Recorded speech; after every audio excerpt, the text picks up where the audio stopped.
വിജയഭവനത്തിൽ നമുക്കായിരിക്കാനും ഇന്നലെ ദൈവത്തെ സ്തുതിപ്പാനും കുടുംബനാഥൻ്റെ സാക്ഷ്യം കേട്ട് തന്നെ കുടുംബത്തെ ദൈവകടയിൽ പരിഗണിപ്പിക്കാനൊക്കെ ലഭിച്ച നമുക്ക് ദൈവത്തെ സ്തുതിക്കാം.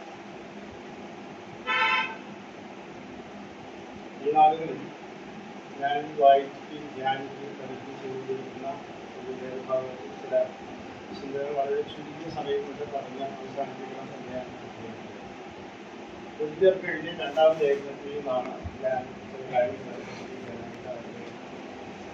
അതിൽ പ്രത്യേക വിഷയമാണ് എൻ്റെ ശ്രദ്ധയിൽ കരുതുന്നത്.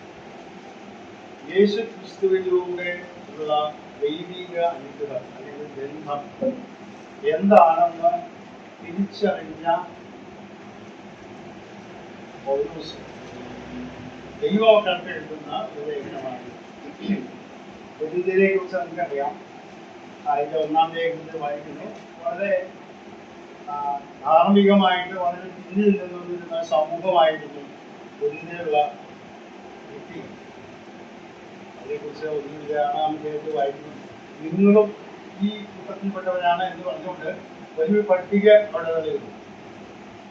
നമുക്ക് ചിന്തിക്കാൻ കഴിയുന്നതിനേക്കാൾ അപ്പുറം ഏറ്റവും മോശമായി ഒരു വ്യക്തിക്ക് ജീവിക്കാൻ കഴിയുമോ അത്രയും മോശമായി ജീവിക്കുന്ന ഒരു സാഹചര്യത്തിൽ നിന്നും ദൈവത്തെ കണ്ടുകൊണ്ടിരിക്കും. ഞാൻ പോലീസിന്റെ വാക്ക് ഉപയോഗിച്ചാൽ പരിശുദ്ധാത്മാവിനാൽ കഴുകപ്പെട്ട് ദൈവവചനത്താൽ ദൈവത്തിന്റെ മക്കളായി തീരുവാനും ഒക്കെ ഇടയായി തീരുന്ന അവരെ രണ്ടാമത്തെ ലേഖനത്തേക്ക് വരുമ്പോൾ പൗലോസ് ഓർമ്മിപ്പിക്കുന്ന ചില പ്രത്യേക കാര്യങ്ങൾ, അതിൻ്റെ പ്രത്യേക കാരണങ്ങളൊക്കെ അതൊന്നും പറയാനല്ല ഞാൻ ആഗ്രഹിക്കുന്നു. അവിടുന്ന് ഇവിടുന്ന് ചില വാക്കുകൾ എടുത്തുകൊണ്ട് ആ ലേഖനത്തിൽ നിന്നുള്ള വാക്കുകൾ എടുത്തുകൊണ്ട് നമുക്കറിയാവുന്ന വിഷയങ്ങൾ തന്നെ ഒന്ന് ഞാൻ ഒരുമിച്ച് ചിന്തിക്കാം എന്ന് ആഗ്രഹിക്കുന്നു. അതിൻ്റെ ഒന്നാം അധ്യായത്തിൻ്റെ 5-ാം വാക്യം നാം വായിക്കണം. 2 കൊരിന്ത്യർ 1-ാം അധ്യായത്തിൻ്റെ 5-ാം വാക്യം. ക്രിസ്തുവിൻ്റെ കഷ്ടങ്ങൾ ഞങ്ങളിൽ പെരുകുന്നത് പോലെ ക്രിസ്തുവിനാൽ ഞങ്ങളുടെ ആശ്വാസവും പെരുകും. ക്രിസ്തുവിലൂടെ ലഭിക്കുന്നതായ ആശ്വാസത്തെ കുറിച്ചാണ് എഴുതുന്നത്. എല്ലാ ദൈവമക്കൾക്കും ഏത് സാഹചര്യത്തിലും ലഭിക്കാവുന്ന വലിയൊരു അനുഗ്രഹമാണ് ക്രിസ്തുവിലൂടെ ലഭിക്കുന്ന വലിയ ആശ്വാസം. ഭാഷാ പ്രയോഗം ശ്രദ്ധിച്ചാല് നമുക്ക് ക്രിസ്തുവിന്റെ കഷ്ടങ്ങൾ എന്ന് പറഞ്ഞാൽ സുവിശേഷത്തിന് വേണ്ടി താൻ വേർപ്പെട്ടപ്പോൾ താൻ അതിനു മുമ്പുള്ള ജീവിതാനുഭവങ്ങളൊക്കെ നമുക്കറിയാം. ഒരു പരീക്ഷ മതക്കാരനാണ്. യഹൂദ മതത്തിൽ തന്നെ തീവ്രതയേറിയ വിഭാഗമാണ് പരീക്ഷന്മാർ. അതിൽ തന്നെ മുൻപന്തിയിൽ നിൽക്കുന്ന ദൈവജനത്തെ ഉപദ്രവിക്കുവാൻ തൻ്റെ ആശയങ്ങൾക്ക് എതിരായി നിൽക്കുന്നവരെ ഇല്ലാതാക്കുവാനായിട്ട് ശ്രമിക്കുന്ന വളരെ ശക്തനായ ഒരു യുവാവായിരുന്നു ശൗൽ. എന്നാൽ കർത്താവിനെ കണ്ടുമുട്ടി പിന്നീട് കർത്താവിന്റെ സാക്ഷിയായിട്ട് താൻ ജീവിച്ചപ്പോൾ ആ നിലപാടുകൾ മുഖാന്തരം താൻ അനുഭവിച്ചുള്ള കഷ്ടങ്ങൾ നമുക്ക് വായിക്കുമ്പോൾ അറിയാം.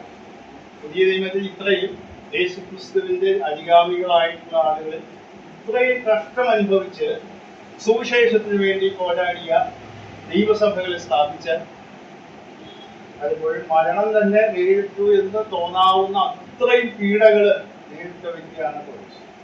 അതുകൊണ്ടാണ് ക്രിസ്തുവിന്റെ കഷ്ടങ്ങൾ എന്ന് പറയുന്നത്. എന്ന് പറഞ്ഞാൽ സ്വാഭാവികമായി നമ്മുടെ ജീവിതത്തിൽ പല കഷ്ടങ്ങളും പ്രയാസങ്ങളും വരുന്നത്. അതിനെല്ലാം ഇവിടെ പൗലോസ് ഉദ്ദേശിക്കുന്നത്. പക്ഷെ ഞാൻ ഇവിടെ ഉദ്ദേശിക്കുന്നത്, ഞാൻ എടുക്കാനായിട്ട് ആഗ്രഹിക്കുന്നത്, ഒരു വിശ്വാസി നേരിടുന്ന ഭൗതികമായാലും ആത്മീയമായാലും നേരിടുന്ന കഷ്ടങ്ങൾ ദൈവത്തിൽ നിന്നുള്ള ആ ക്രിസ്തുവിലൂടെ ലഭിക്കുന്ന വലിയ ആശ്വാസം നമുക്ക് പ്രചോദനമാണ്. ചിലപ്പോഴും നമ്മൾ വിചാരിക്കും പൗലോസിന്റെ പോലെ നമ്മൾ കഷ്ടം അനുഭവിക്കുന്നില്ലോ. ശരിയാണ്, പൗലോസിന്റെ പോലെ കഷ്ടം അനുഭവിക്കുന്നവരല്ല നാം. എന്നാൽ ക്രിസ്തീയ ജീവിതത്തിൽ ശരിയായ നിലപാടുകൾ എടുത്തുകൊണ്ട് നമ്മളെ ഏത് തൊഴിൽ മേഖലയിലായാലും അവിടെ ആ രീതി ജീവിക്കാൻ ശ്രമിച്ചാൽ, പബ്ലിക് ഓഫീസുകൾ പൊതുജനങ്ങളുമായിട്ട് പല കാര്യങ്ങൾ പെരുമാറുകയും ചെയ്യുന്ന പല വിഭാഗങ്ങൾ നമുക്കറിയാം. അതിൽപ്പെട്ട പല ആക്ഷേപങ്ങൾ നമ്മൾ കേൾക്കുന്നു. അപ്പോൾ ക്രിസ്തുവിന്റെ സാക്ഷി എന്ന നിലയിൽ ജീവിക്കാനായിട്ട് ഇടയായാൽ പലപ്പോഴും ഒറ്റപ്പെടലിന്റെ സാഹചര്യം ഉണ്ടാകാം, ബുദ്ധിമുട്ടുകൾ നേരിടാം, പ്രയാസങ്ങൾ നേരിടാം, ഒക്കെ നേരിടാനായിട്ട് സാധിക്കും. എന്നാൽ ഇവിടെ പൗലോസ് പറയുന്ന വാക്ക് ശ്രദ്ധിക്കുക. ആ വാക്കിന്റെ പ്രത്യേകത, ഞങ്ങളിൽ പെരുകുന്നത് പോലെ എത്ര ഇത് പെരുകുന്നുവോ അതിനനുസരിച്ച് ക്രിസ്തുവിനാൽ ഉള്ള ആശ്വാസം ഞങ്ങൾക്ക്. ക്രിസ്തീയ ജീവിതം എന്ന് പറയുന്നത് ഒരു പോരാട്ടമാണ്. പലപ്പോഴും നമ്മൾ തിരിച്ചറിയാത്തത് ആ നിലയിൽ നാം കാര്യങ്ങൾ കാണുകയോ പെരുമാറുകയോ നിലപാടുകൾ എടുക്കാത്തതാണ്. എല്ലാവരും ചെയ്യുന്നതുപോലെയും എല്ലാവരും നിലപാടുകൾ എടുക്കുന്നതുപോലെയും ഒരുമിച്ച് ജീവിക്കുകയാണെങ്കിൽ വലിയ പ്രശ്നമൊന്നുമില്ല. എന്നാൽ യേശു ക്രിസ്തുവിന്റെ സാക്ഷിയായി ജീവിക്കാനായിട്ട് ആക്കിയിരിക്കുന്ന രംഗങ്ങളിൽ ജീവിക്കുമെങ്കിൽ, അതായത് ദൈവിക പ്രമാണങ്ങൾ എല്ലാ മേഖലയിലും പാലിച്ചുകൊണ്ട് ജീവിക്കാനായിട്ട് നാം തയ്യാറാകുമ്പോൾ നമുക്കറിയാം ചിലപ്പോൾ ചില പ്രശ്നങ്ങളൊക്കെ നേരിടും. നമ്മളൊക്കെ നേരിടുന്നതാണ് പല മേഖലകളിൽ. അപ്പോഴൊക്കെ നമുക്ക് എത്ര വർദ്ധിക്കുന്നുവോ അത്രയും പെരുകുമ്പോൾ ലഭിക്കുന്നതായ ക്രിസ്തുവിനാൽ ലഭിക്കുന്നതായ ആശ്വാസം. ഞാൻ ഒരു ഉദാഹരണം പറയട്ടെ. എൻ്റെ ഒരു സഹപ്രവർത്തകനായ ആള്, അദ്ദേഹം 2 വയസ്സ് താഴെയാണ്, ഹൈന്ദവനാണ്. നല്ല നിലയിലൊക്കെയാണ് അദ്ദേഹം ജീവിച്ചു വരുന്നത്. എൻ്റെ 2 മക്കളാണ്. 2 മക്കൾ വിവാഹം കഴിച്ചു, നല്ല സൗകര്യമായിട്ടൊക്കെ ജീവിച്ചു. അങ്ങനെ എനിക്ക് പെട്ടെന്ന് അദ്ദേഹത്തിന്റെ ഭാര്യയ്ക്ക് ക്യാൻസർ. അപ്പൊ ഞാൻ എന്റെ വീട്ടിലൊക്കെ വരുമ്പോഴും ഞങ്ങൾ മിക്കവാറും ഇപ്പോഴും സംസാരിക്കുന്നവരാണ്. അദ്ദേഹം ബാംഗ്ലൂരിലാണ്. അപ്പോ ഒരു ദിവസം ഞാൻ രക്ഷിക്കപ്പെടാത്ത അല്ലെങ്കിൽ സുശേഷം എന്നാൽ അംഗീകരിക്കാൻ തയ്യാറില്ലാത്ത വ്യക്തിയാണ്. എന്റെ സുഹൃത്താണ്. ഞാൻ ഒരിക്കൽ എനിക്കൊരു ഫോൺ കോൾ വന്നു. ഏകദേശം ഒരു 7 മണിയായി കണ്ടാണ്. അപ്പൊ ഞാൻ പരിചയമില്ലാത്ത ഫോൺ കോളാണ്. അപ്പൊ ഞാൻ അറ്റൻഡ് ചെയ്തപ്പോൾ ഇതൊരു ബാറിൽ നിന്നാണ് വിളിക്കുന്നത്. നിങ്ങൾക്ക് ആളെ തെറ്റി കാണും, എനിക്ക് ബാറുമായിട്ട് യാതൊരു കണക്ഷൻ ഇല്ലായിരുന്നു. അപ്പൊ ഞാൻ ചോദിച്ചത് എവിടുത്തെ ബാറാണ്? അപ്പൊ ഞാനിപ്പോൾ അപ്പുറമുള്ള ആ പോകുന്ന വഴിക്കുള്ള ഒരു ബാറിൽ നിന്നാണ് വിളിക്കുന്നത്. ഞാൻ ചോദിച്ചു എന്താ കാര്യം എന്താ പറയാൻ? ഞാൻ സാധാരണ തൊഴിൽ ചെയ്യുന്ന മേഖല സമയത്തായിരുന്നെങ്കിൽ ഹോട്ടലുകളും ബാറുകളും അങ്ങനെ സ്ഥാപനങ്ങളുമായിട്ട് ബന്ധമുണ്ട്. ഇപ്പോഴും ഞാൻ ജോലി ചെയ്ത് 20 വർഷങ്ങളായി. അപ്പോൾ നിങ്ങളുടെ ഒരു സ്നേഹിതനല്ല ഇന്ന ആള്, അത് ഇവിടെ കുടിച്ച് ബോധമില്ലാതെ കിടക്കുന്നു, ഒന്ന് വന്ന് കൊണ്ടുപോകണം. ഇതൊക്കെ അങ്ങനെ വന്ന് കൊണ്ടുപോകാൻ പറ്റിയ സമയമില്ല. അപ്പൊ ഞാൻ ചോദിച്ചു, എന്റെ ഫോണിൽ നിന്നാണ് നിങ്ങൾ പലപ്പോഴും വിളിച്ചത്, റിപ്പീറ്റഡായിട്ട് വിളിക്കുന്ന ഫോൺ നമ്പർ കണ്ടുകൊണ്ട് വിളിച്ചതാണ്. ഞാൻ എനിക്കറിയാൻ വയ്യ, അദ്ദേഹത്തിന്റെ ഭാര്യയുടെ ഫോൺ നമ്പർ ആയിട്ടുണ്ട്, അതുണ്ട്. അവരെ വിളിച്ച് കാര്യം പറയാതെ മകൻ എറണാകുളത്ത് താമസിക്കുന്നുണ്ട്, സ്വന്തമായി കാറുള്ള ആളാണ്. അദ്ദേഹം വന്ന കാര്യങ്ങൾ വിളിച്ചു കൊടുത്തു. അദ്ദേഹം വന്ന് മകനെ വിളിച്ചു. വന്ന് കാറ് പിറ്റേ ദിവസം ഞാൻ അദ്ദേഹത്തെ വിളിച്ചു. ഞാൻ ചോദിച്ചപ്പോ ഭയങ്കര ബുദ്ധിമുട്ടായി. എന്താ കാരണം വെച്ചാല് തന്റെ ഭാര്യ ക്യാൻസർ ബാധിച്ച് ആലയ ഹോസ്പിറ്റലിലാണ്. വളരെ സീരിയസ് ആയി കിടക്കുക, ഒരു രക്ഷയില്ല. ഞാൻ പലപ്പോഴും പോയി കണ്ടിട്ടുണ്ട് അവിടെ. അപ്പൊ ഞങ്ങൾ കുടുംബ സുഹൃത്തുക്കളായതുകൊണ്ട് ഞാൻ പലപ്പോഴും അദ്ദേഹത്തിന്റെ വീട്ടിൽ പോയിട്ട് അദ്ദേഹം എന്റെ വീട്ടിൽ വന്നിട്ടുണ്ട്. ചെറിയ കുട്ടികളായിരിക്കുമ്പോൾ തന്നെ മക്കളൊക്കെ ആയിട്ട് പരിചയം. അപ്പോൾ ഇദ്ദേഹം പറഞ്ഞത് എനിക്ക് യാതൊരു പ്രതീക്ഷയില്ല അവിടെ. കാര്യം എനിക്ക് എന്നുള്ള ഉറപ്പ് എനിക്ക് കിട്ടിക്കഴിഞ്ഞു.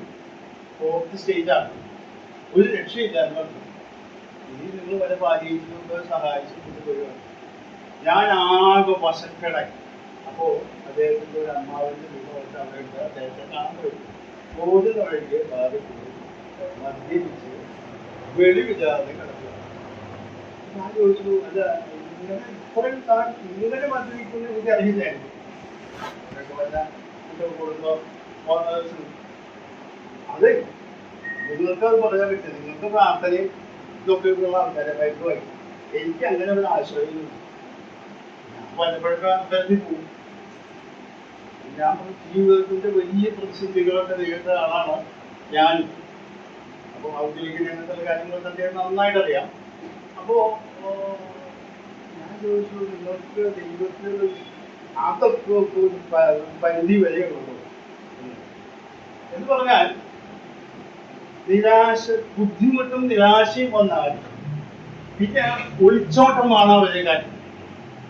എന്നാൽ ഞാനത് പറയാനായിട്ട് ഞാൻ അദ്ദേഹത്തെ കൂടെ ഉപദേശിക്കാനൊക്കെ ശ്രമിച്ചു. അപ്പോൾ അദ്ദേഹം ഒന്നും കേട്ടില്ല, ഞാനിതൊന്നും തയ്യാറല്ല, പരിശുദ്ധനും ഞാൻ സ്വഭാവം പെടുത്തിയിട്ടില്ല. ഞാൻ പലപ്പോഴും അദ്ദേഹത്തെ സാധിപ്പിക്കാം.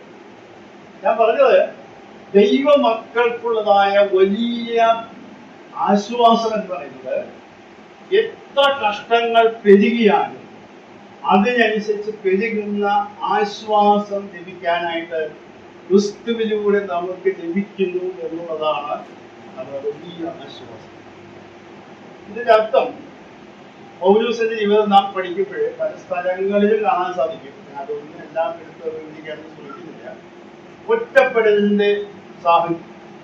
താൻ സ്ഥാപിച്ച സഭയാണ് കൊരിന്ത് സഭ. നമുക്കറിയാം അതിന്റെ പശ്ചാത്തലമൊക്കെ. അപ്പോസ്തല പ്രവൃത്തി 18-ാം അധ്യായം വായിച്ചാൽ അറിയാം. 1.5 വർഷത്തോളം താൻ താമസിച്ച് അവിടെ പ്രവർത്തിച്ചുണ്ടായ സഭയാണ് കൊരിന്ത്.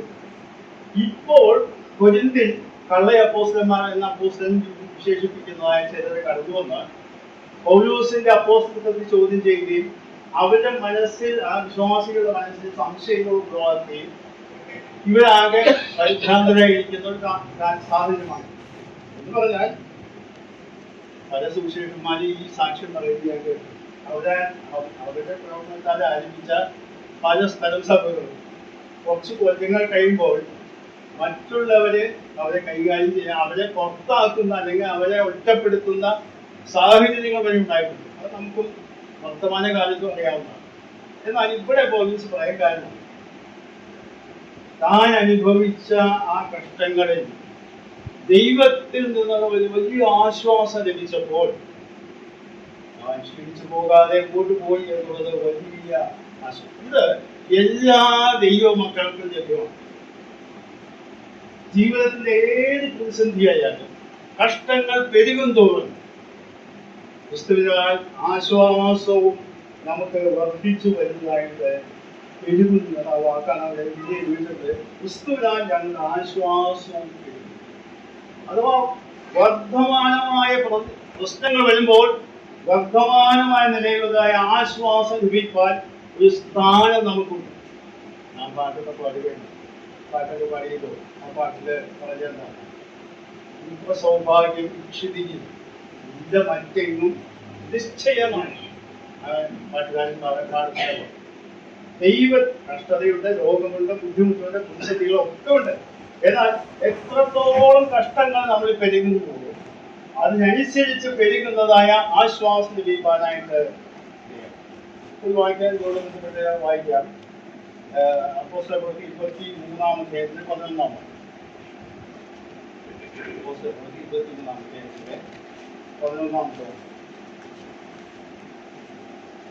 രാത്രിയിൽ കർത്താവ് അവന്റെ അടുക്കൽ നിന്നു, ധൈര്യമായിരിക്കുക, നീ എന്നെ കുറിച്ച് യെരൂശലേമിൽ സാക്ഷീകരിച്ചതുപോലെ റോമയിലും സാക്ഷീകരിക്കേണ്ടതാകുന്നു എന്ന് അരുളി ചെയ്തു. ഇവിടെ ശ്രദ്ധിക്കുക, ഇവിടെ പൗലോസിനെ ഒരു കേസൊക്കെ ചർച്ച ചെയ്ത് വിചാരണ തടവുകാരനായി കൊണ്ടുപോകുന്ന സമയത്താണ് രാത്രിയിൽ കർത്താവ് അവന്റെ അടുക്കൽ നിന്ന് ധൈര്യപ്പെടുത്തുകയാണ്. ധൈര്യമായിരിക്കുക, നീ എന്നെ കുറിച്ച് യെരൂശലേമിൽ സാക്ഷിക്കേണ്ടതാകും. പശ്ചാത്തലത്തിൽ നമുക്കറിയാം. എന്ന് പറയുന്നത് പൗലോസിൻ്റെതായ ബുദ്ധിമോശം കൊണ്ടാണ് അങ്ങനെയൊക്കെ സംഭവിച്ചത്. കാരണം യെരൂശലേം ദേവാലയത്തില് മറ്റുള്ളവരുടെ സഹോദരന്മാരെ ആളുകളെ കേട്ട് അവരെ ചില കർമ്മങ്ങൾ ചെയ്യാനായിട്ട് കൊണ്ടുപോയപ്പോഴാണ് അവർ പിടിക്കപ്പെട്ടത്. അതൊക്കെ മറ്റൊരു കാര്യം. എന്നാൽ സുവിശേഷത്തിന് വേണ്ടി സാക്ഷ്യം വഹിക്കാനായിട്ട് ലഭിച്ച അവസരമാണ് ഇവിടെ പറയുന്നത്. രാത്രിയിൽ കർത്താവ് നടക്കുന്നു. നമുക്കറിയാം, ജീവിതത്തിന്റെ പ്രശ്നങ്ങളൊക്കെ വരുമ്പോൾ പകൽ സമയങ്ങളിൽ മറ്റുള്ളവരൊക്കെ പോയി സംസാരിക്കുകയും പെരുമാറുകയും ആശ്വസിപ്പിക്കും. രാത്രി സമയത്ത് നമുക്ക് നമ്മുടെ മനസ്സ് ഏകാഗ്രമായിരിക്കുന്നതാണ്. ഈ മനസ്സിലേക്ക് ഈ പ്രശ്നങ്ങളൊക്കെ കടന്നു വരുന്നു, അസ്വസ്ഥമാകുന്നത്, ചിലപ്പോൾ ഉറങ്ങാൻ സാധിക്കുന്നില്ല, പല പല സംഘടനകളിൽ കൂടെയാണ് കടന്നു പോകുന്നത്. എന്നാൽ ഇവിടെ ആ രാത്രി സമയത്ത് പൗലോസിന്റെ അനുഭവം പറയാണ്, കർത്താവ് അവന്റെ അടുക്കൽ നിന്ന് ധൈര്യമായിരിക്കുക എന്ന് പറഞ്ഞുകൊണ്ട് ധൈര്യത്തിൽ നീ ഇനിയും സാക്ഷ്യം വഹിക്കാനായിട്ട് ഞാൻ നിന്നെ തെരഞ്ഞെടുത്ത് നീ ചെയ്യണം എന്ന് പറഞ്ഞുകൊണ്ട് അവനെ പ്രോത്സാഹിപ്പിക്കുന്നത്. നമുക്ക് കാര്യങ്ങളുടെ 4-ാമത്തെ വാക്യം വളരെ നമുക്ക് പരിചയമുള്ള വാക്യമാണല്ലോ. കർത്താവിന്റെ സന്നിധിയിലേക്ക് ചെന്നാൽ ലഭിക്കുന്നതായ ആശ്വാസം. അതിന് കാരണം അവിടെ പറയുന്നുണ്ട്. അതായത് 4-ാമത്തെ 15 നമുക്കുള്ള മഹാപുരോഹിതൻ നമ്മൾ ബലഹീനതകളിൽ സഹതാപം കാണിക്കാൻ കഴിയാത്തവന് പാപമൊഴികെ സർവത്തിൽ നമുക്ക് തുല്യമായി പരീക്ഷിക്കണം.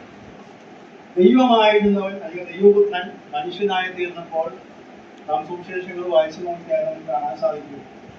ഇത്രമാത്രം പീഡകൾ ശാരീരികമായി മാനസികമായി അനുഭവിച്ച് ക്രൂസിലേക്ക് പോയി മരിച്ച സമയമല്ല ഞാൻ ഉദ്ദേശിക്കുന്നത്. അതിന് മുൻപ് തന്നെ സമൂഹത്തിൽ ഒറ്റപ്പെടുത്താൻ നാം ചില സമയത്തൊക്കെ വായിച്ചാൽ ചില കാര്യങ്ങളൊക്കെ പറഞ്ഞ് ഞാനാണ് പ്രശ്ന എന്ന സമയത്ത് ജോസഫിന്റെ മകനല്ലേ, അച്ഛന്റെ മകനല്ലേ എന്ന് പറഞ്ഞ് സമൂഹത്തിൽ അപമാനിക്കാൻ വേണ്ടി അവൻ തള്ളിയിട്ട് കൊല്ലാൻ പോലെ ശ്രമിച്ചതായിട്ടാണ്. എന്ന് പറഞ്ഞാൽ അവൻ സ്വന്തത്തിലേക്ക് വന്നു, സ്വന്തമായിട്ട് അവനെ കൈക്കൊണ്ടില്ല എന്ന് മാത്രമല്ല കൊല്ലാൻ പോലും ശ്രമിച്ചതായ ഒരു സമൂഹത്തെയാണ് അവന്റെ കർത്താവ്. അപ്പോൾ ഇതുപോലെയുള്ള സാഹചര്യങ്ങൾ അഭിമുഖീകരിച്ച് കർത്താവിന്റെ ചരിത്രം സുവിശേഷങ്ങളിൽ നമുക്ക് നൽകിയിട്ടുള്ളത് ഇവിടെ വായിക്കുന്നത് നമ്മുടെ മഹാപുരോഹിതൻ ഇന്ന് നമുക്കൊരു പശ്ചാത്തലമാണ്. ഈ സാഹചര്യത്തിൽ കൂടെ കടന്നു പോകുന്ന മനുഷ്യന്റെ ഏതൊക്കെ നിലയിലാണ് പ്രയാസപ്പെടുന്നത് അറിയാവുന്നതുകൊണ്ട് വായിക്കുന്നത് നമുക്ക് നമ്മുടെ ബലഹീനതകളിൽ നമ്മുടെ പോരായ്മകളിൽ പരിമിതികളൊക്കെ സഹായിപ്പാൻ, സഹതപിപ്പാൻ, ആശ്വസിപ്പിക്കാൻ കഴിയും. ഞാൻ പെട്ടെന്ന് മുമ്പോട്ട് പോട്ടെ. 2-ാം അധ്യായത്തിലേക്ക് വരുന്നില്ല. 2:2 അധ്യായം. അവിടെ അതിന്റെ 14-ാം വാക്യമാണ് ഞാൻ വായിക്കുന്നത്. 2:2 അധ്യായം 14. ക്രിസ്തുവിൽ ഞങ്ങളെ എപ്പോഴും ജയോത്സവമായി നടത്തുകയും എല്ലായിടത്തും ഞങ്ങളെ കൊണ്ട് തന്റെ പരിജ്ഞാനത്തിന്റെ വാസന വെളിപ്പെടുത്തുകയും ചെയ്യുന്ന ദൈവത്തിന് സ്തോത്രം. ആ വാക്യം നമ്മൾ വായിക്കുന്നത് ഞാൻ ഈ അടുത്ത ദിവസം ഈ വാക്യമൊന്ന് ചിന്തിക്കാനായിട്ട് അതായത് ആ വാക്യം വായിച്ചത് അങ്ങനെ എല്ലാ വാചകത്തിന്റെ ഘടന ഇംഗ്ലീഷ് വായിച്ചാൽ ആരംഭിക്കുന്നത് തന്നെ പ്രൈസ് ബി ടു ഗോഡ്, ദൈവത്തെ ആരാധിച്ചുകൊണ്ടാണ് ഈ വാക്യം ആരംഭിക്കുന്നത്. എന്ന് പറഞ്ഞാൽ കർത്താവ് ഇവിടെ വായിക്കുന്നത് ഞങ്ങളെ എപ്പോഴും ജയോത്സവമായി നടത്തുകയും എല്ലായിടത്തും ഞങ്ങളെ കുറിച്ച് പരിജ്ഞാനത്തിന്റെ വാസന വെളിപ്പെടുത്തുകയും ചെയ്യുന്ന ദൈവത്തിന്റെ സ്തോത്രം. അപ്പോൾ ആ വാക്യം മലയാളത്തിൽ എഴുതിയപ്പം പുതിയ തർജ്ജിമ വന്നത് ഞാൻ ആ ഭാഗം ഞാൻ പറയാൻ കാരണം ഞാൻ ആ ആധുനിക വിവർത്തനം എന്ന് പറഞ്ഞിട്ട് ബൈബിൾ സൊസൈറ്റി നടത്തിയ CSI പള്ളി സൊസൈറ്റി സമ്മേളനത്തിൽ വെച്ചാണ് ഞാൻ വാങ്ങിയത്. അത് പറയുന്നത് അത് തർജ്ജമ ചെയ്ത് എങ്ങനെയാണ് ദൈവത്തിന് സ്തോത്രം. അങ്ങനെ പറഞ്ഞുകൊണ്ടാണ് വാക്യ തർജ്ജമ കാര്യം. ക്രിസ്തുവിനോട് ഐക്യപ്പെട്ടുള്ള ഞങ്ങളുടെ ചൈത്രയാത്രയിൽ ദൈവം ഞങ്ങളെ സഹായിക്കും. ക്രിസ്തുവിനെ കുറിച്ചുള്ള പരിജ്ഞാനം സൗരഭ്യം എന്ന പോലെ എല്ലായിടത്തും പരത്തുന്നതിന് ദൈവം ഞങ്ങളെ ഉപയോഗിക്കും. എന്ന് പറഞ്ഞാൽ ക്രിസ്തുവിനോട് ചേർന്ന് നിന്നുകൊണ്ട് ക്രിസ്തുവിന്റെ സാക്ഷിയായി നിൽക്കുമ്പോൾ ക്രിസ്തുവിന്റെ സൗരഭ്യം പുലർത്തുവാൻ ഈ മനുഷ്യരെ ബലഹീനരായിരിക്കുന്നവരെ പരിമിതികളോട് ദൈവം ഉപയോഗിക്കുന്നതുകൊണ്ട് ദൈവത്തെ ആരാധിക്കുകയും സ്തോത്രം പറയുകയും ചെയ്യുന്നതുമാകാം. അവിടെ പ്രാധാന്യം കൊടുത്തിട്ടുള്ളത് ദൈവത്തിന് സ്തോത്രം എന്ന് പറഞ്ഞാൽ ജീവിതത്തിന്റെ ഏത് സാഹചര്യങ്ങളിലും ദൈവിക സൗലഭ്യം വെളിപ്പെടുത്താനായിട്ട് നമ്മെ ദൈവം ഉദ്ദേശിക്കുന്നു. അങ്ങനെ ദൈവത്തെ മഹത്വപ്പെടുത്തുവാൻ, ആരാധിക്കുവാനായിട്ട് നമ്മുടെ വാക്കുകൾ കഴിയും. അതുപോലെ നമുക്ക് പ്രതിസന്ധികൾ നമുക്ക് വന്ന പ്രയാസം വരുമ്പോഴൊക്കെ നിരാശപ്പെട്ട് ഇങ്ങനെയൊക്കെ എനിക്ക് അനുഭവിച്ചല്ലോ, ഞാൻ എന്താ ചെയ്യേണ്ടത്, ഞാൻ നാശനാണ് എന്നൊക്കെ പറഞ്ഞ് നമ്മൾ പരിമിതി പരാതികൾ പറയുന്നില്ല. എന്നാൽ ശ്രദ്ധിക്കുക, ഇവിടെ വായിക്കുന്നത് ദൈവത്തിന്റെ പരിജ്ഞാനമാണ്. പൗലോസിന്റെ ശ്രേഷ്ഠത വെളിപ്പെടുത്തുന്നു എന്നല്ല പറഞ്ഞതിന്റെ അർത്ഥം. അവിടെ വായിക്കുന്നത് ക്രിസ്തുവിനെ കുറിച്ചുള്ള പരിജ്ഞാനം നിമിത്തമുള്ള സൗരഭ്യം വെളിപ്പെടുത്തുമ്പോൾ എനിക്ക് ദൈവസന്നിധിയെ ദൈവത്തെ സ്തുതിക്കാതിരിക്കാൻ കഴിയാതെ വേണം ദൈവത്തിന് സ്തോത്രം എന്ന് പറഞ്ഞുകൊണ്ട് ദൈവത്തെ ആരാധിക്കുക ഒരു മനോഭാവത്തിലേക്ക്. അപ്പോൾ ക്രിസ്തുവിനോട് ചേർന്ന് നിന്ന് ക്രിസ്തുവിന്റെ സൗരഭ്യം പുറപ്പെടുവിക്കുവാൻ നമുക്കിടയാകണം. അങ്ങനെ വരുമ്പോഴേ ദൈവത്തെ ആരാധിക്കുവാൻ, ദൈവത്തെ സ്തുതിക്കുവാനുള്ളതായ ഒരു അനുഭവം നമുക്കുണ്ട്. പെട്ടെന്ന് ഞാൻ മുമ്പോട്ട് പോട്ടെ. 4-ാം അധ്യായത്തിന്റെ 5-ഉം 6-ഉം വാക്യങ്ങൾ. ഞങ്ങളെ തന്നെയല്ല ക്രിസ്തുയേശുവിനെ കർത്താവെന്നും ഞങ്ങളെയോ യേശു നിമിത്തം നിങ്ങളുടെ ദാസന്മാർ എന്നും അത്രേ ഞങ്ങൾ പ്രസംഗിക്കുന്നത്. ഇരുട്ടിൽ നിന്ന് വെളിച്ചം പ്രകാശിക്കണമെന്ന് അരുളി ചെയ്ത ദൈവം യേശുക്രിസ്തുവിന്റെ മുഖത്തിലുള്ള ദൈവ തേജസ്സിന്റെ പരിജ്ഞാനം വിളങ്ങിക്കേണ്ടതിനെ ഞങ്ങളുടെ ഹൃദയങ്ങളിൽ പ്രകാശിച്ചിരിക്കുന്നു. ഈ വാക്യത്തിന്റെ പശ്ചാത്തലം തൊട്ട് മുമ്പുള്ള വാക്യത്തിൽ പറയുന്നത് പിശാച് പ്രവർത്തിച്ചുകൊണ്ടിരിക്കുകയാണ്, അവിശ്വാസികളുടെ മനസ്സ് ഉണ്ടായിക്കൊണ്ടിരിക്കുകയാണ്.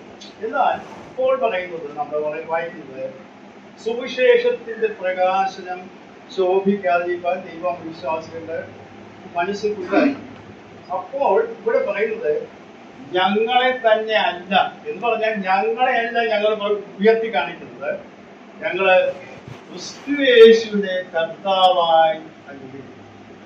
അതുകൊണ്ട് അവിടെ വായിക്കുന്നത് നിങ്ങളുടെ ദാസന്മാർ ആയി വാക്യം വായിച്ചാല് സാധാരണ അപ്പോസ്തലനായ പൗലോസ് ലേഖനം വായിച്ചാൽ അപ്പോസ്തലനായ പൗലോസ് അല്ലെങ്കിൽ ആ അധികാരം ഒക്കെ ഉപയോഗിക്കും.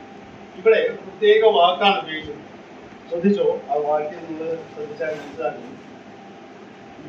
നിങ്ങളുടെ നിമിത്തം ദാസന്മാർ എന്ന് മാത്രം അപ്പോസ്തലനും തന്റെ സഹപ്രവർത്തകരും കൊരിന്തിലുള്ള വിശ്വാസികൾ അല്ലെങ്കിൽ വിശ്വാസി സമൂഹത്തിന്റെ അവരെ ഏൽപ്പിച്ച വ്യക്തികളാണ്, അവർ നടത്തിയ വ്യക്തിയാണ്, പ്രദേശപ്പെടുന്നത് ദാസന്മാരായിട്ടാണ് ഞങ്ങൾ കണക്കാക്കുന്നത്.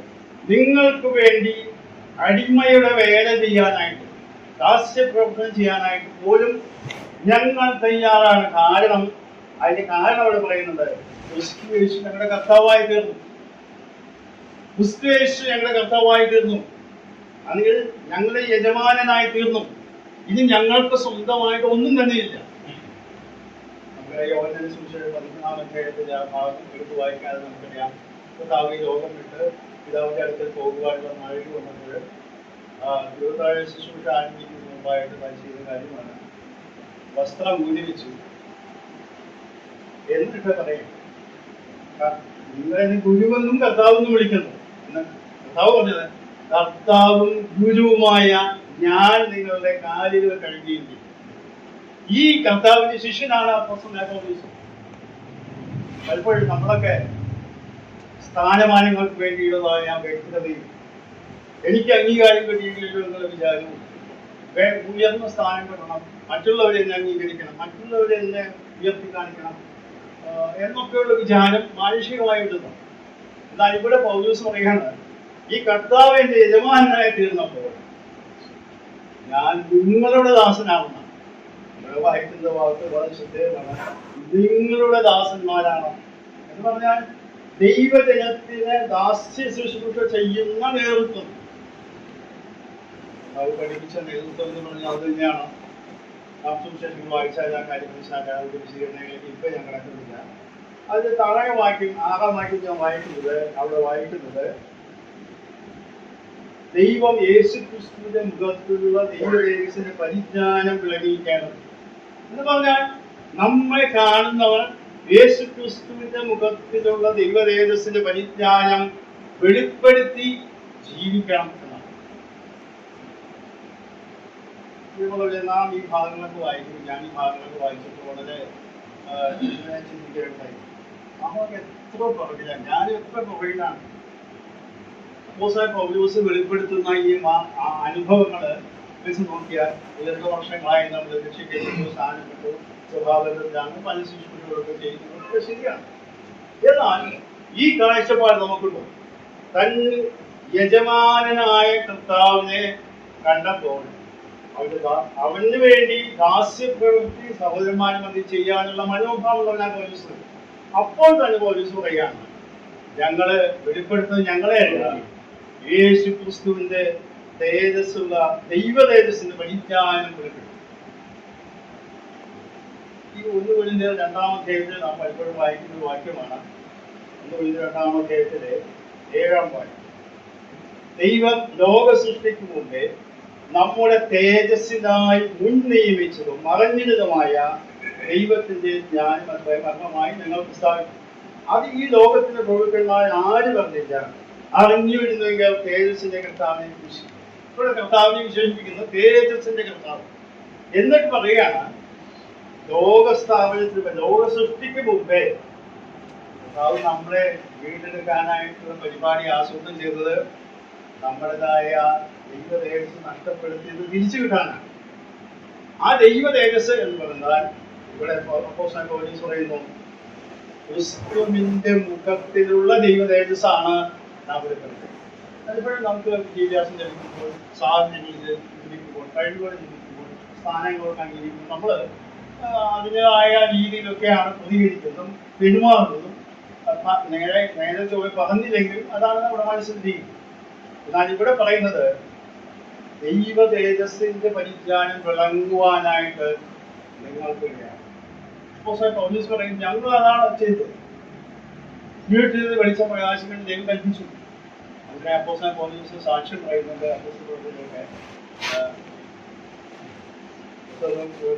പൗലോസ് അല്ലെങ്കിൽ ശൗൽ കർത്താവിനെ കണ്ടുമുട്ടിയപ്പോഴുണ്ടായ സംഭവം അറിയാം.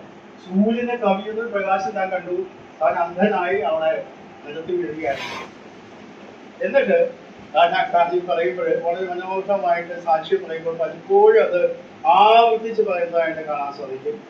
അപ്പോസ്തലൻ പ്രവൃത്തി 26-12 വാക്യത്തിൽ നമ്മൾ വായിച്ചാൽ ആ വാക്ക് വിജയം പറയുന്നതായിട്ട് പലപ്പോഴും പറഞ്ഞിട്ടുണ്ട്. 26-18 വാക്യം. അവർക്ക് പാപമോചനവും എന്നിലുള്ള വിശ്വാസത്താൽ ശുദ്ധീകരിക്കപ്പെട്ടവരുടെ ഇടയിൽ അവകാശം ലഭിക്കേണ്ടതിന് അവരുടെ കണ്ണു തുറപ്പാനും അവരെ ഇരുളിൽ നിന്ന് വെളിച്ചത്തിലേക്കും സാത്താന്റെ അധികാരത്തിൽ നിന്ന് ദൈവത്തിലേക്കും തിരിപ്പാനും ഞാൻ ഇപ്പോൾ നിന്നെ അവരുടെ അടുക്കൽ അയക്കുന്നു എന്ന് കൽപ്പിച്ചു. ഇവിടെ പൗലോസ് പറയാണ്, രക്ഷിക്കപ്പെടുക എന്ന് പറയുന്നത് തന്നെ ഇവിടെ പറയുന്നത് ഇരുളിൽ നിന്ന് വെളിച്ചത്തിലേക്ക് കൊണ്ടുവരുന്ന പ്രവർത്തനമാണ്. സാത്താന്റെ അധികാരത്തിൽ നിന്നും ദൈവത്തിലേക്ക് തിരിക്കണം. അപ്പോൾ പൗലോസോട് പറയുന്നത് തന്റെ സാക്ഷ്യമാണ് പറയുന്നത്, തന്റെ അനുഭവമാണ് അത് പറയുന്നത്. താൻ വലിയ പ്രകാശം കണ്ടു. അതുമല്ല തന്റെ ധാരണ, താനാണ് വലിയ ഭക്തൻ. ന്യായപ്രമാണം സംബന്ധിച്ച് അന്യൻ എന്നൊക്കെ താൻ പറയുന്നുണ്ട്, അവകാശവാദം ചെയ്യുന്നു. അപ്പോൾ യഹൂദ മതത്തിൽ ഇത്രയും ഉന്നതമായ നിലവാരം ജീവിച്ചിരുന്ന വ്യക്തി യേശു കർത്താവിന്റെ പ്രകാശം കണ്ടപ്പോൾ, അല്ലെങ്കിൽ തേജസ് കണ്ടപ്പോൾ അന്ധനായി വീണപ്പോൾ ഇവിടെ പറയുന്നതാണ്, എന്റെ ദൗത്യം ഇപ്പൊ കർത്താവ് നൽകിയ ദൗത്യം എന്ന് പറയുന്നത് മറ്റുള്ളവരെ അവരെ കണ്ണു തുറപ്പാൻ അവർ ഇരുളിൽ നിന്ന് വെളിച്ചത്തിലേക്ക് കൊണ്ടുവരിക. ആ വെളിച്ചത്തിലേക്ക് കൊണ്ടുവരിക എന്ന് പറയുന്നത് യേശു ക്രിസ്തുവിന്റെ തേജസ്സുള്ളതായ ദൈവ തേജസ് വിളങ്ങിക്കുക എന്നുള്ളത്. ഞാൻ വളരെ പെട്ടെന്നും പോയിട്ടുള്ള ഒരു കാര്യം കൂടി പറഞ്ഞു ഞാൻ ഈ ഭാഗം അവസാനിപ്പിക്കാനായിട്ട് ആഗ്രഹിക്കുന്നു. 12-ാമത്തെ 9-ാമത്തെ പരിചയമുള്ള വാക്യമാണ്. അവൻ എന്നോട്, എന്റെ കൃപ നിനക്ക് മതി, എന്റെ ശക്തി ബലഹീനതയിൽ തികഞ്ഞു വരുന്നു എന്ന് പറഞ്ഞു. ആകയാൽ ക്രിസ്തുവിന്റെ ശക്തി എന്റെ മേൽ ആവസിക്കേണ്ടതിനെ ഞാൻ അതിസന്തോഷത്തോടെ എന്റെ ബലഹീനതകളെ പ്രശംസിക്കും. ഇവിടെ വളരെ ശാരീരികമായ പ്രയാസങ്ങളിൽ കൂടെ കടന്നു പോകുന്ന പൗലോസ് മുൻകൂട്ടം പ്രാർത്ഥിച്ചപ്പോൾ എനിക്ക് ലഭിച്ചതായ മറുപടിയാണ് അവിടെ വായിച്ചത്. ദൈവശക്തി, ക്രിസ്തുവിന്റെ ശക്തി അനുഭവിച്ചറിയാനുള്ളതായ ഒരവസരം ലഭിച്ചതായ പൗലോസ് അവിടെ സാക്ഷ്യം പറയുകയാണ്. ഞാൻ ബലഹീനനായി തീർന്നപ്പോഴാണ് ആ ക്രിസ്തുവിന്റെ ശക്തി എന്നെ അനുഭവിച്ചറിയാൻ കഴിയും. പലപ്പോഴും നമ്മൾ ശാരീരികമായ ബലഹീനതയിൽ കൂടെ അത് മാനസികമായ ക്രിസ്തുവിൽ കടന്നു പോകുമ്പോഴാണ് ഞാൻ നേരത്തെ പറഞ്ഞതുപോലെ പെരുകുന്നതായ ആശ്വാസം ലഭിക്കും. പൗലോസിന്റെ സ്വന്തം അനുഭവത്തിൽ പൗലോസ് പറയുകയാണ്, ഞാൻ വളരെ ബലഹീനനാണ്, കർത്താവേ എന്നെ സഹായിക്കണം, ഈ സാഹചര്യം മാറ്റിത്തരണം. 3 പ്രാവശ്യം പ്രാർത്ഥിച്ചു. അവർ പറയുന്നത് എന്റെ ശക്തി നിനക്ക് മതി. അത് പറഞ്ഞ് അന്ന് പറയാണ്. അപ്പോൾ പൗലോസ് തിരിച്ചറിഞ്ഞു, ക്രിസ്തുവിന്റെ ശക്തി എന്റെ മേൽ ആവശ്യമില്ല. ആ ക്രിസ്തുവിന്റെ ശക്തി ജീവിതത്തിന്റെ സാഹചര്യങ്ങളിൽ നാം തിരിച്ചറിയുന്നുണ്ടോ, അനുഭവിച്ചറിയുന്നുണ്ടോ? പലപ്പോഴും നമ്മുടെ ശക്തി പ്രകടിപ്പിക്കാൻ, നമ്മുടെ കഴിവുകൾ പ്രകടിപ്പിക്കാൻ നാം ശ്രമിക്കുന്നു. എന്നാൽ പൗലോസിന് വെപ്പാടുകളിലെ ആധിക്യം കൊണ്ട് നിഗളിച്ചു പോകാതിരിക്കേണ്ടത് എന്നൊക്കെ പറഞ്ഞുകൊണ്ടാണ് ഈ ഭാഗം ആരംഭിക്കുന്നത്. എന്ന് പറഞ്ഞാൽ ആത്മീയമായ വളരെ അങ്ങേയറ്റത്തിലേക്ക് പോകുമ്പോൾ പൗലോസ് നിഗളിച്ചു പോകാതിരിക്കാനായിട്ട് ദൈവം ചെയ്തൊരു സംവിധാനമാണ് ഈ ബലഹീനത. ഇത് തിരിച്ചറിയാൻ കഴിഞ്ഞ പൗലോസ് പറയാണ്, എന്റെ കൃപ നിനക്ക് പറഞ്ഞപ്പോൾ പറയുന്നു, ക്രിസ്തുവിന്റെ ശക്തി എന്റെ മേൽ ആവസിക്കേണ്ടത് ഞാൻ ബലഹീനനാണെങ്കിൽ സന്തോഷവാനാണ്. വിശ്വാസികളെ, ജീവിതത്തിന്റെ ഏത് പ്രതിസന്ധികളിലും ഈ ക്രിസ്തു നമുക്ക് മതിയാകും. കഷ്ടങ്ങൾ പെരുകുമ്പോൾ ആശ്വാസം പെരുകുന്നു, പ്രതിസന്ധികൾ വരുമ്പോൾ ശക്തി നൽകുന്നു. ജീവിതത്തിന്റെ ഏത് സാഹചര്യങ്ങളിലും നിരാശപ്പെട്ടു പോകാതെ ദൈവത്തെ ആശ്രയിച്ച് മുമ്പോട്ട് പോകുവാനുള്ള ബലം നമുക്ക് ലഭിക്കുന്നത് യേശു ക്രിസ്തുവിലാണ്. നമുക്ക് അപ്പോസ്തലനായ പൗലോസിനെ പോലെ പറയാം, എന്റെ കൃപ നിനക്ക് മതി എന്ന വാക്ക് ദൈവത്തിൽ നിന്ന് കേൾക്കുമ്പോൾ ആ കൃപയെ ആശ്രയിച്ചിട്ട് ക്രിസ്തുവിന്റെ ശക്തി എന്റെ മേൽ ആവസിക്കേണ്ടതിന് ഞാൻ ബലഹീനനായി തീർന്നാലും സാരമില്ല എന്ന് സന്തോഷത്തോടെ പറയുവാൻ നമുക്ക് കഴിഞ്ഞാൽ ഈ ജീവിതം, ഈ ലോകത്തിന്റെ ജീവിതം നഷ്ടമാണ്, നമുക്കറിയാം ഹ്രസ്വമാണ്, വളരെ ചെറുതാണ്. എന്നാൽ ഈ ജീവിതത്തിൽ ദൈവികമായ സമാധാനം ലഭിക്കും, ദൈവിക തേജസ് വെളിപ്പെടുത്തുന്നവരെ, ദൈവത്തിന്റെ പ്രകാശം ആശ്വാസം ലഭിച്ച് സന്തോഷത്തോടെ മുമ്പോട്ട് പോകുന്നവരായി ജീവിക്കാൻ ദൈവം നമ്മെ സഹായിക്കും.